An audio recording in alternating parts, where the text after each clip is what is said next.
Bonjour, nous sommes mercredi le 1er juillet 2026. Déjà, bienvenue sur ma chaîne. Je poursuis ma série de tirages dans ce livre que je vous ai présenté dans une vidéo à propos d'Ellen Greenberg. Et aujourd'hui, j'aborde la deuxième histoire qui concerne Suzy Lemplou. C'est à la page 34. Suzy était une agente immobilière britannique de 25 ans qui est disparue le 28 juillet 1986 à Fulham, une banlieue aisée dans le sud-ouest de Londres. J'ai décidé de faire appel au tarot Marseille-Waite pour aller voir ce qui s'est passé.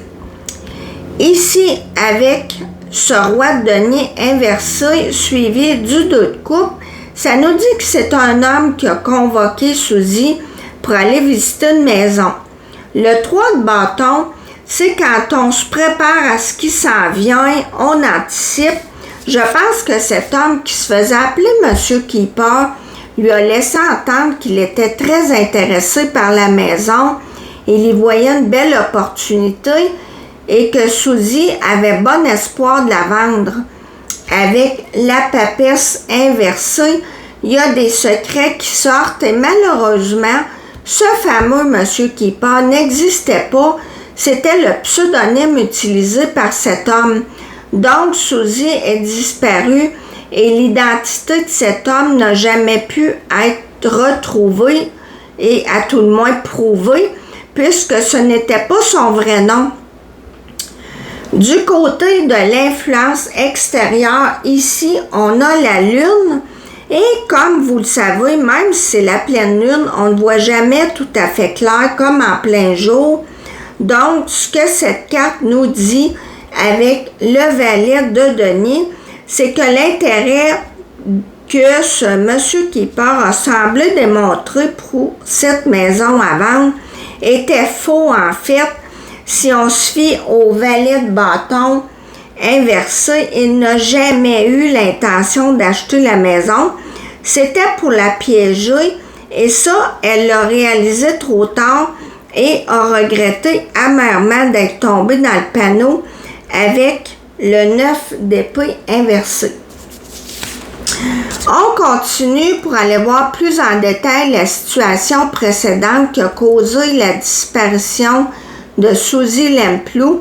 Je pense que ce set de bâtons pourrait nous dire qu'elle voulait tellement croire à cette future vente qu'elle s'est peut-être en quelque sorte mis la tête dans le sable. Elle pourrait s'être rendue compte avec le 3 de denier et l'étoile inversée que cet homme n'était pas là dans l'intention de visiter cette maison et de l'acheter, que ce n'était pas le but de sa visite. Mais elle n'a pas écouté son ressenti avec le 7 d'épée inversé et elle en a subi les conséquences au prix de sa vie. Est-ce que ce Monsieur Keeper est arrivé accompagné d'une autre personne? C'est possible parce qu'on voit 3 personnages sur la carte. Finalement, on a le résultat ici et je suis convaincue que ce n'était pas la première fois qu'ils se voyaient. Et j'irais même jusqu'à dire qu'ils ont eu une liaison. Des témoins affirment avoir vu Suzy monter à bord de la voiture de ce fameux Monsieur Keeper et prétendent qu'ils auraient eu un échange musclé laissant croire à une engueulade. Pourquoi donc Suzy aurait simplement griffonné son nom si c'était un client inconnu plutôt que ses coordonnées complètes? Et pourquoi avoir embarqué avec lui au lieu de prendre chacun leur véhicule pour se rejoindre à un autre endroit ou prendre sa voiture à elle? Si l'on se fie à l'adage qui dit que le client a toujours raison, quel était le motif derrière cette engueulade? Pour moi, c'est parce qu'ils se connaissaient et Suzy l'a même fréquenté. On a la confirmation dans cette dernière ligne où on voit avec le 10 de bâton qu'elle a tenté de lui expliquer qu'elle était allée trop loin Elle aurait dû mettre fin bien avant.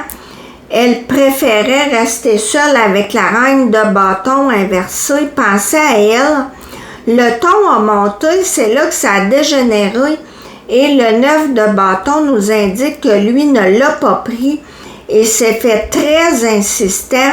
Et avec le magicien inversé, il n'a pas accepté l'idée de la perdre et l'a fait disparaître. En synthèse, on a la justice. Pour lui, il s'est fait justice. C'est quelqu'un qui n'acceptait pas un refus. Suzy Lemplou a été déclarée morte officiellement en 1994, son corps n'ayant jamais été retrouvé. Et en ce qui concerne son agresseur, John Cannon, un violeur et meurtrier condamné, avait comme surnom Keeper, selon ce qui a été rapporté en 2002.